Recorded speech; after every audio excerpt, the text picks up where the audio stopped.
Glória a Deus. Salve a igreja na paz do Senhor Jesus. Amém. Louvado seja Deus. Estou feliz de poder estar aqui essa noite, podendo adorar, exaltar o nome do Senhor Jesus. Eu louvo a Deus mais uma vez pelo convite que foi nos feito. Quero agradecer já a vida do pastor Fernando. Deus abençoe, da sua esposa Márcia. Deus abençoe grandemente, do pastor também. E da minha amiga. Deus abençoe sua vida, que sempre tem sido esse canal de bênção. Hoje meu esposo não veio, mas eu vim acompanhada da minha filhinha Esther. E eu louvo a Deus, porque ela sempre quer vir comigo para a igreja. Eu louvo a Deus por isso. Eu fico feliz porque tem dias que eu sei que ela vai acordar bem cedo por conta da escola. Eu falo, Esther, se você quiser já ficar para você dormir mais cedo, por causa de amanhã que você acorda cedo, ela fala, não mãe, eu vou para o culto. E eu louvo a Deus por isso, porque ela ama estar na casa do Senhor. Deus seja louvado por isso. Irmãos, eu quero convidar você a abrir a sua Bíblia, Êxodo, capítulo de número 2.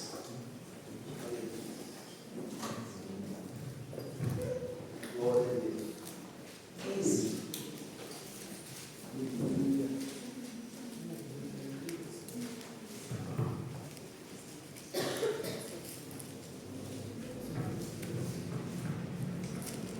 Êxodo, capítulo de número 2.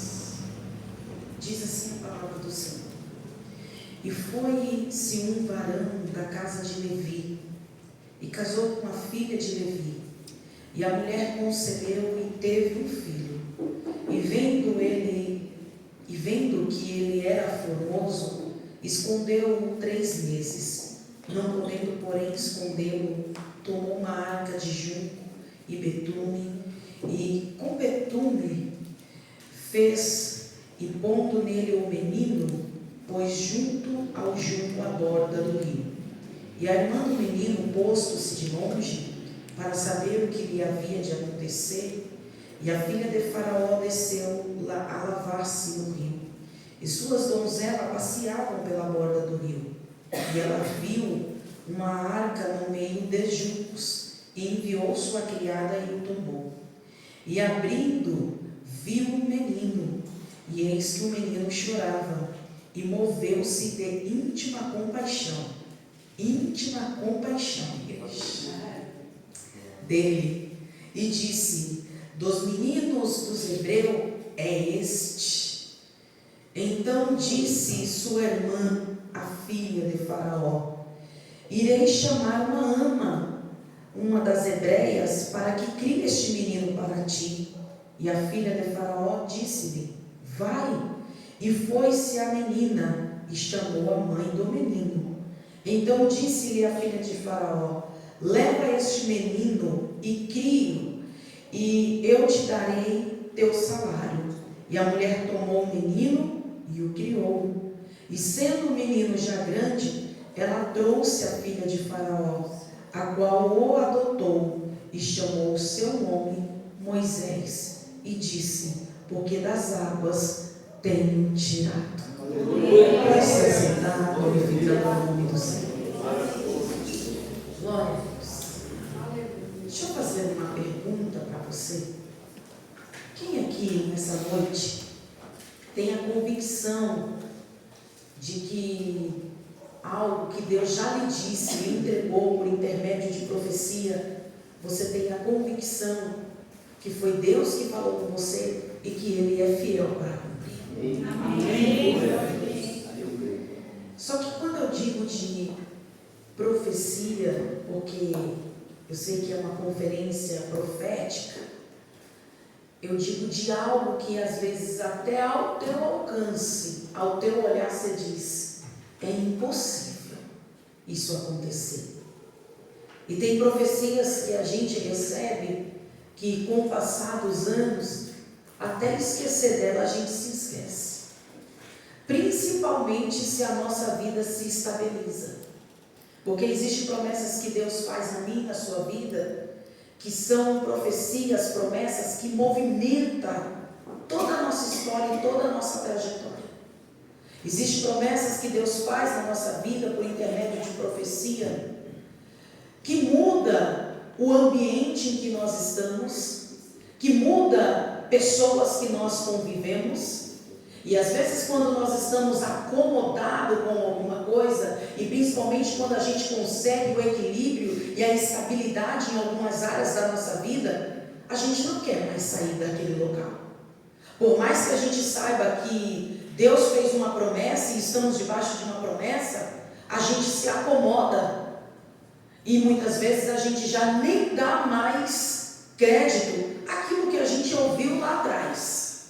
A gente diz: imagina, Deus vai mudar a minha história, sendo que está tudo tão tranquilo aqui, está tudo tão bem, tudo tão certinho, para quê?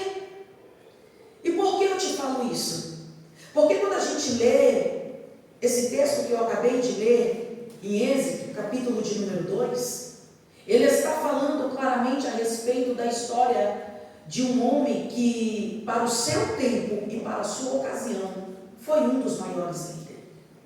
Só que tem um detalhe: este povo em que o Senhor preparou para que ele viesse tomar conta, antes disso acontecer, foi um povo que morava na terra do Egito. Só que quando a gente volta na história lá atrás, este povo que está aqui na terra do Egito, pastor, eles estão debaixo de uma profecia. E uma profecia não somente da promessa de Abraão, porque existia a promessa de Abraão sobre este povo, mas eu estou falando de uma profecia lançada por José. Porque em Gênesis capítulo de número 50, antes de José morrer, ele já ancião, ele vai reunir os seus irmãos. E quando ele reúne os seus irmãos, ele vai dizer: olha, eu morro, mas o Senhor vai visitar essa terra. E quando o Senhor visitar essa terra, ele vai enviar a vocês a terra a qual ele prometeu aos nossos pais, a Abraão, Isaque e Jacó. Ele diz: quando isso acontecer, leve os meus ossos convosco para a terra a qual o Senhor vai vos entregar. Quando José lança essa profecia, os seus irmãos guardam isso. E José, ele morre, é sepultado na terra do Egito. Só que uma nova geração veio, pastor. Morre-se essa geração de José, morrem os seus irmãos, e vem uma nova geração. E essa nova geração que veio, por um período de tempo, eles guardaram os preceitos de Deus. Eles seguiram aquilo que eles aprenderam com os pais na fé, mesmo estando dentro da terra do Egito. Porque a história lá atrás diz que este povo hebreu era um povo de 70 pessoas quando Jacó desceu para a terra do Egito. E esse povo de 70 pessoas se transformou em 3 milhões de pessoas, crescendo muito mais até mesmo do que a própria população da terra do Egito. Só que Totmete I, que era o faraó da ocasião em que José governou, ele respeitava ao povo hebreu. E o povo hebreu guardava os mandamentos daquilo dos preceitos da qual Deus havia orientado ao seu povo. Morre Totmete I, vem Totmete II, o segundo faraó. Este também respeitava. Só que tem um porém. Ele gerou uma filha e esta filha era estéril. E havia uma tradição que quando o pai morresse, um faraó morresse, tendo ele uma filha, essa filha era dada em casamento ao seu tio. Então Totmete III passa a governar e ele se casa com a filha de faraó. Alguns estudiosos chegam a dizer que ela, sendo estéril, ela não poderia gerar. Só que morre este faraó. E quando este faraó morre, então agora se levanta um outro faraó e ele não pode governar a terra do Egito sozinho, porque ele não tinha idade o suficiente para isso. Porque para governar a terra do Egito tinha que ter no mínimo 40 anos de idade e ser formado. E ele não tinha a idade o suficiente para governar. Então ele governava com a sua meia-irmã. Só que a história vai dizer que este povo hebreu, eles passaram a prosperar. De 430 anos que eles viveram na terra do Egito, nem todo o período foi de luta, de perseguição e de escravidão. Pelo menos 290 anos esse povo teve paz. Foi o período em que esse povo cresceu, foi o período que esse povo prosperou, foi o período que este povo enriqueceu. Só que de 290 anos, esta geração já não se lembra de José. Já não se lembra de uma profecia que foi dita há 290 anos atrás. Eles não fizeram questão de guardar isso. Eles passaram a viver, muitos deles praticando os mesmos hábitos do povo egípcio. Até mesmo as mulheres já estavam se dando em casamento a alguns homens egípcios, esquecendo-se completamente da tradição. Só que quando Deus faz uma promessa, você pode se esquecer, mas Deus não se esquece. Aleluia. E se Deus disse que Ele iria mudar uma situação, você pode se esquecer, mas Deus não se esquece. Você pode se acomodar, mas Deus não se esquece. Você pode não querer sair da onde você está, mas Deus não se esquece. Esse povo está acomodado, já não se lembrava mais. Então Deus, Ele precisa mudar essa trajetória, porque há uma profecia lançada. E qual é a profecia? Que José estava dizendo: eu morro, mas o Senhor vai visitar essa terra. Mas se disseste a este povo hebreu: olha, se preparem, vamos sair dessa terra e vamos caminhar para a terra qual Ele nos prometeu aos nossos pais, esse povo diria: sabe o que, pastor? Mas sair daqui por quê? Se estamos tão bem aqui, prosperamos, crescemos, temos riqueza aqui, para que sair daqui? Mas Deus dizendo: porque existe uma promessa a ser cumprida. Existe uma promessa. E Deus precisa movimentar para que isso aconteça. E se necessário for, Deus precisar nos apertar, Ele nos aperta para que Ele possa cumprir com aquilo que Ele tem para a nossa vida. Deixa eu te explicar para você entender melhor. Porque existem provações que eu e você passamos, que são coisas que nós procuramos às vezes com as nossas próprias mãos. Mas existem provações que é o próprio Deus permitindo a gente ser apertado, para que a gente traga à memória aquilo que Ele nos prometeu. Porque é muito mais fácil os crentes se lembrar daquilo que Deus falou no momento da provação do que no momento da prosperidade. Não deveria ser assim, mas de fato é assim. Este povo aqui se esqueceu, não tem o desejo de sair da terra do Egito, mas a história vai dizer que agora na 13ª dinastia entre os faraó, a terra do Egito vai se enfraquecer. E quando a terra do Egito se enfraquece, havia um povo chamado nômade, e este povo tinha o hábito de invadir terras enfraquecidas. E nessa 13ª dinastia, a terra do Egito se enfraqueceu. E quando a terra do Egito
ouvido, e eu observei que este povo nômade tem uma cultura parecida com este povo hebreu. E se este povo nômade decidir se unir a este povo hebreu, eles irão nos destruir. Então, antes que isso aconteça, vamos matar a todo este povo hebreu. Calma, igreja, calma purinho, porque o povo hebreu estava no seu canto, não teve nada a ver com essa guerra, com essa batalha, mas na mente de Faraó, este povo hebreu pode se unir a este povo nômade e tomar a terra do Egito. Só que tem um detalhe: na mente de Faraó, com a sua clã de ministros, está decidido o quê? Matar todo o povo hebreu. Mas lembre-se de uma coisa: há uma promessa de Deus sobre a vida deste povo. Então não existe reunião, não existe articulação, não existe alguém que possa mudar aquilo que Deus já determinou para o seu povo. Eu vou tornar a repetir para você entender: não existe homens na terra que possam se reunir para tentar parar a igreja de Cristo que está debaixo de uma promessa. Alguém na reunião se levanta e diz assim: mas Faraó, a terra do Egito está devastada e nós não temos mão de obra. Ao invés de nós matarmos esse povo em massa, por que nós não escravizamos este povo e coloca eles para trabalhar? Porque eles têm mão de obra para fazer isso para nós. De 290 anos de paz, de prosperidade, a vida deste povo estava sendo completamente mudada. A partir de agora, eles se tornaram um escravo. As suas casas passaram a ser invadidas. E eles estavam anunciando: a partir de hoje, vocês são os nossos escravos. A história vai dizer que o homem mais forte hebreu não suportava mais do que 3 anos. Eles morriam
estava agora completamente repleto de mulheres hebreias, vendo os seus filhos sendo mortos diante das suas vistas. Antes das crianças caírem dentro do rio Nilo, elas já eram devoradas no ar.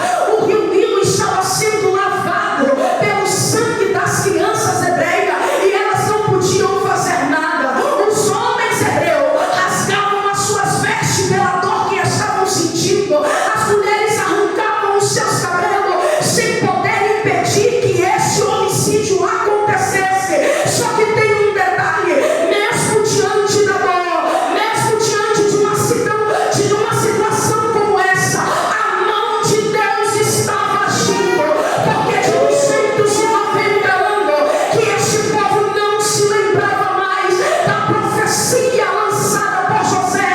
Eles começaram a trazer a memória, porque a palavra de Deus vai dizer que um clamor começou a subir da terra do Egito. Esse povo começou a trazer a memória, dizendo bem assim: José disse, eu morro, mas o Senhor visitará essa terra. Esse povo passou a sentir o desejo de sair da terra do Egito, de sair daquele lugar, porque o clamor começou a subir diante do Senhor. Ei, deixa eu lhe dizer algo para você entender essa noite. O processo que você está passando, o momento de dor apertado que você está passando, é Deus dizendo: eu só estou permitindo isso para você trazer à memória o que eu te prometi alguns anos atrás. E Ele te trouxe essa noite aqui para te dizer: o teu clamor está subindo, está chegando diante dele.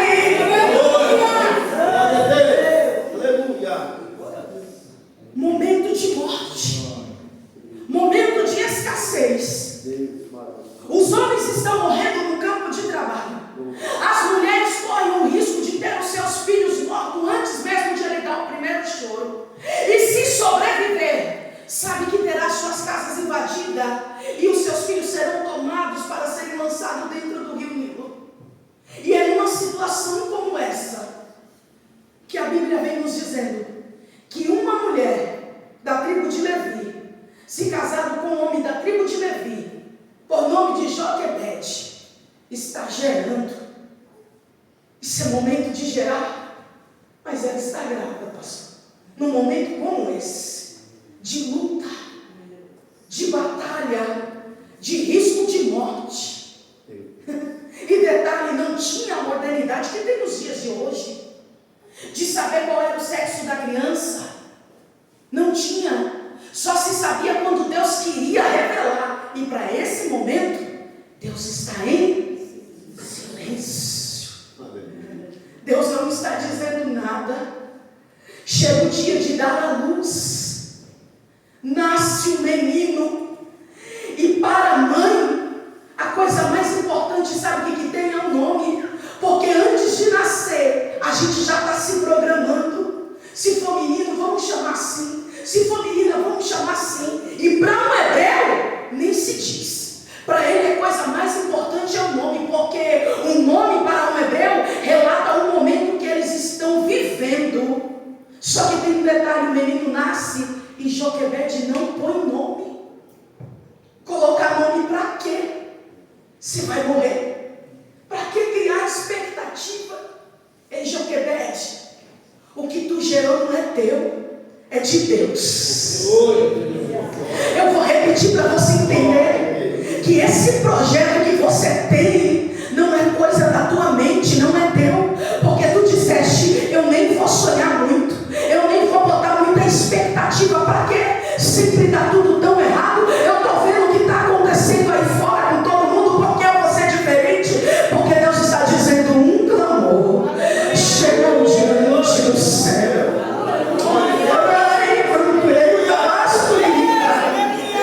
Eu vou repetir para você entender. Ele está dizendo: o que tu geraste, o que você está gerando, não é um projeto teu, mas foi Ele que lhe entregou. E Ele está dizendo: não vai morrer.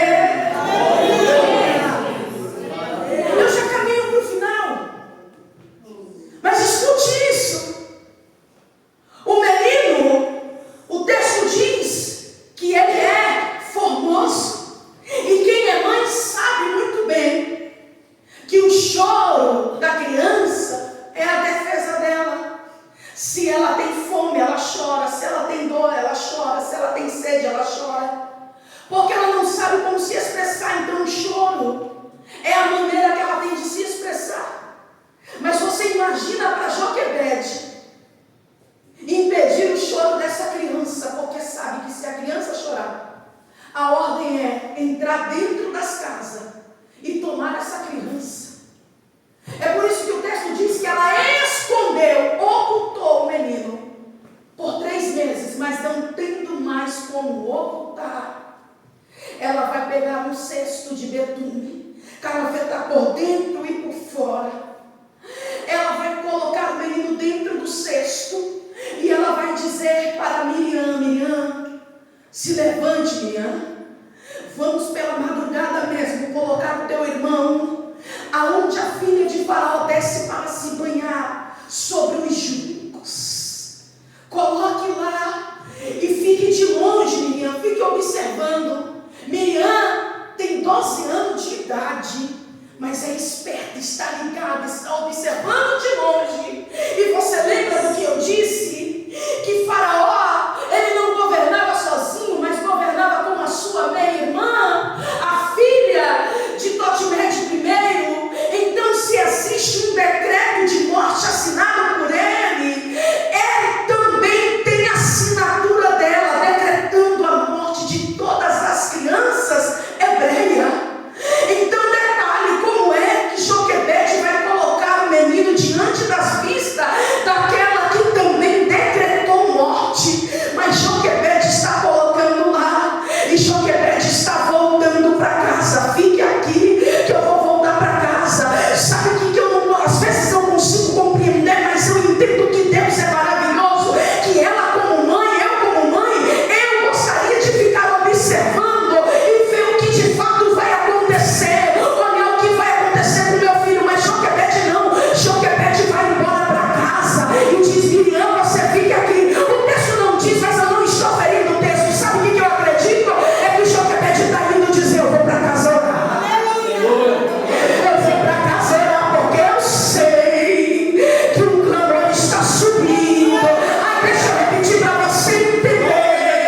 Eu sei que a vida pode estar um caos, mas a oração, ela chega diante do céu como perfume diante do Senhor, e a tua oração faz o céu se mover em teu favor. Você pode fazer fundo para mim? Estou finalizando, igreja. Glória, Senhor. Bem baixinho. Joquebede volta para casa. E como os demais hebreus que estão clamando ao Senhor, dizendo: nos tira daqui, Aleluia. nos liberta deste lugar. Os cultos nos lares, pastor, voltou, porque eles queriam sair de lá. Os homens saíram para o trabalho, as mulheres estavam dizendo: vai, eu estarei aqui intercedendo por você, para que você possa ir e voltar em paz. O povo já não tinha mais esperança. O povo já não tinha mais expectativa alguma. Mas o que eles não sabiam é que Deus já havia gerado um libertador. Glória. Está entre os juncos. A história diz que a filha de Faraó desceu com as suas donzelas. E sabe o que é interessante? É que as donzelas andaram sobre a margem do rio e não viram. Mas a filha de Faraó viu o cesto. E quando ela viu o cesto, ela disse: traga esse cesto para mim. E quando as donzelas trouxeram o cesto, que ela abriu, o menino estava chorando. E sabe o que é interessante? É que observe que Deus não ocultou dela a identidade do menino. Há um decreto de morte, igreja, você entende isso? Há uma assinatura dela dizendo: mate todas as crianças hebreias, sendo do sexo masculino. E Deus não ocultou dela a identidade do menino. Mas quando ela abre o cesto, que ela olha para a criança chorando, o texto diz que ela se comoveu de uma íntima compaixão pelo menino. Sabe o que é isso?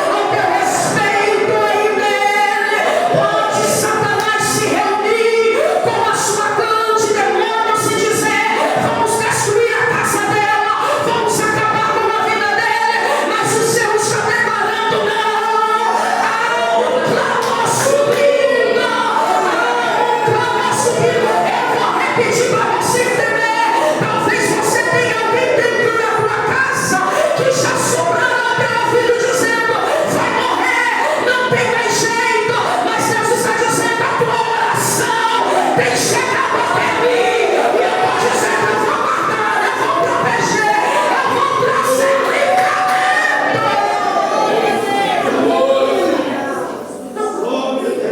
Olha a Miriam, quando ela vê que o semblante da filha de Faraó é um semblante bom, ela corre e diz: minha senhora, a senhora não quer que eu vá chamar uma das hebreias, uma ama de leite, para amamentar esse menino para a senhora? Ela nem sabe se é filha de Faraó quer ou não o menino, mas ela já está declarando: tu queres que eu vá chamar alguém para criar esse menino para ti? Não é só amamentar, ela está dizendo para criar para a senhora. E a filha de Faraó: conhece alguém? Conheço. Ah, como eu conheço. Corre lá, vai chamar. Talvez Joquebede dentro de casa, sabe o que ela esperava a notícia dizer? Mãe, não teve jeito, como as demais crianças. Quando ela viu o meu irmão, mãe, ela pegou e jogou para ser devorado pelos crocodilos.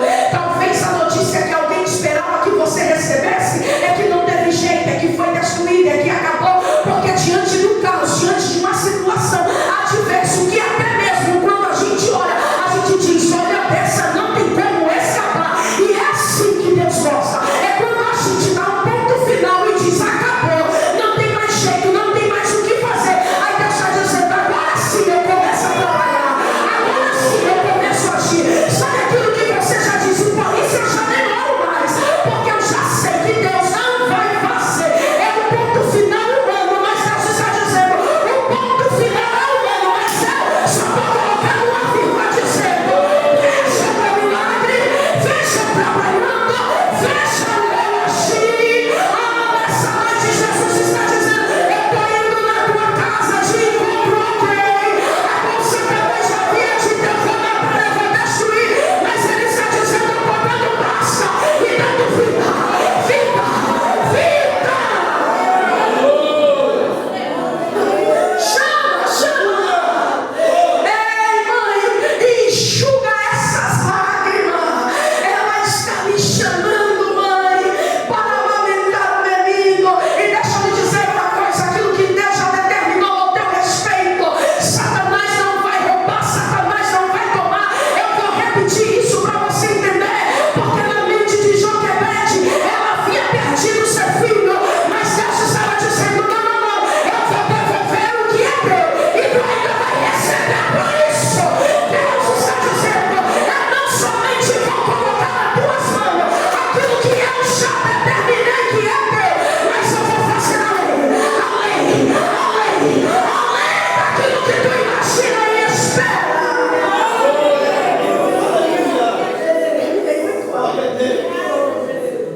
Com a permissão do pastor, se põe de pé.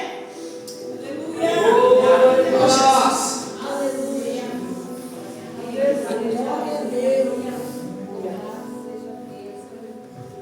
Ela diz: amamenta esse menino para mim, crie para mim. E olha para Joquebede, pegando de volta o seu filho, debaixo de um decreto de morte, igreja. Não era para ter sobrevivido, não era para ter escapado, mas sobreviveu. Por quê? Porque é projeto de Deus.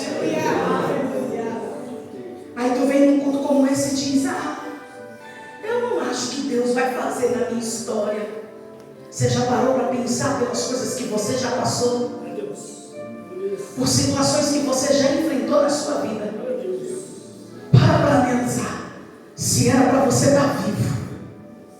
Quantos livramentos que Deus já te deu, e você ainda acredita que você não é um projeto dele?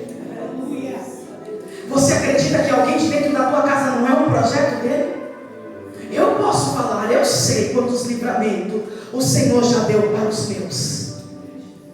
E eu sei que se não fosse um projeto de Deus, Satanás já havia tragado há muito tempo. Há muito tempo. Mas olha só, quem determinou a ordem de morte é quem também está determinando a ordem. Cuida, cria, deixa crescer.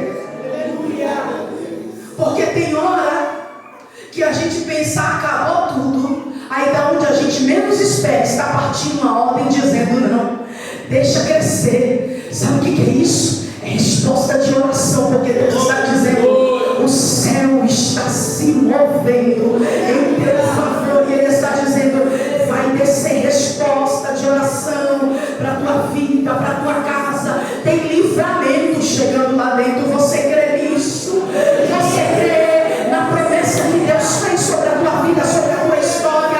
Eu estou falando com um crente que está aqui, que não é de agora que o Senhor lhe prometeu algo. Existe promessa sobre a tua vida que foi feita há tantos anos atrás. Existe promessa para se cumprir na sua vida que foi feita até mesmo aos teus pais, que ainda não aconteceu, mas Ele está dizendo, eu sou fiel para fazer sobre a sua vida, sobre a sua casa, sobre a sua trajetória. É quando o menino desmama, isso por volta dos seus 7, 8 anos de idade, é que Joquebede está levando o menino e entregando para a filha de Faraó. E é nesse período, quando ela devolve o menino para a filha de Faraó, é que ela está dizendo, ele vai se chamar Moisés, porque das águas fosse tirado. Você nem imagina o que Deus está fazendo ao nosso favor, mas Ele está dizendo, ei, vai viver, tem nome, o projeto é dele, a história não acaba aqui não. Você pode até ter colocado um ponto final, mas Ele está dizendo, isso é só o início daquilo que eu vou realizar sobre a tua trajetória. Sabe o que eu amo dentro do texto bíblico? É que quando a coisa fica tão intensa, tão apertada, é quando Deus se revela sobre as nossas vidas. É quando você diz, olha para mim, Deus, aqui acabou, para mim já não tem mais jeito. Aí Ele está dizendo, eu vou manifestar a minha glória sobre a tua vida, sobre a tua casa. Não vai precisar ninguém ir até lá não. Deus está dizendo, eu vou me revelar a você. Não vai precisar de ninguém chamar você pelo teu nome, falar sobre o número do teu RG. Não, Ele está dizendo, aquilo que eu te prometi, Ele é fiel para cumprir sobre a tua história. Ele é fiel. Com os teus olhos fechados, eu quero que você segure na mão dessa pessoa que está aí do teu lado. Mas vamos fazer diferente. Eu não sei se todos que estão aqui estão acompanhados da sua família, mas se tiver, fique junto da sua família, porque eu sei que essa noite Deus está visitando famílias e quebrando amarras de Satanás e dizendo decretos de morte. Ele está mudando, porque Ele está dizendo a última palavra. Quem dá o teu respeito é Ele. Esther, vem louvar, vem louvar ao Senhor. Escute, deixa eu lhe dizer uma coisa. Eu sei que tem hora que o desespero toma conta da nossa vida e da nossa alma, e a gente pensa que tudo vai dar errado. E eu falo com pessoas que estão aqui com convicção o que eu estou falando, que você já orou a Deus até dizendo, Senhor, era melhor que o Senhor me recolhesse, porque é tanta luta, tanta batalha, tanta situação adversa, tantas coisas que você já perdeu na tua jornada e na tua caminhada, que realmente tem hora que a gente não tem expectativas de que coisas boas irão acontecer. Mas Deus está dizendo, eu sou fiel para cumprir aquilo que Ele prometeu. O Espírito Santo fala ao meu coração nessa noite. Te prepara, crente. Te prepara, que este culto ficará marcado na tua história. Tu chegará dentro da tua casa, algo diferente já está se movendo lá dentro, porque Ele está dizendo, eu estou entrando lá, abrindo porta por dentro de porta, quebrando cadeias, cadeados. Escute o que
Quando eu olho para